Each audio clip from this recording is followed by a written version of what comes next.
भोलेनाथ हर हर महादेव। और देखिए अभी हम आए हैं हरिद्वार।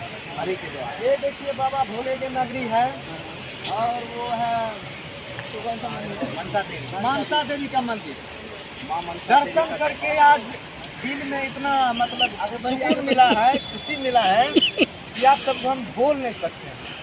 ये देखिए बड़े बड़े पहाड़ के ऊपर मनसा देवी मैया का मंदिर है और नीचे गंगा मैया साक्षात चल रहे हैं।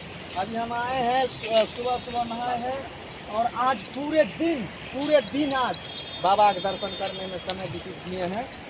और यहाँ देखिए आपको शायद दिख रहा होगा ये बहुत बड़े पहाड़ है और देखिए ऊपर सबसे ऊपर माँ मनसा देवी का मंदिर है। तो हम सब चढ़ने में तकरीबन हम सबको 1.5 घंटा लगा और इतना दूरी है, इतना मतलब थक चुके थे जाते जाते, फिर भी मतलब हौसला बुलंद करके कैसे जाएगा। ठीक है, जय भोलेनाथ हर हर महादेव। ना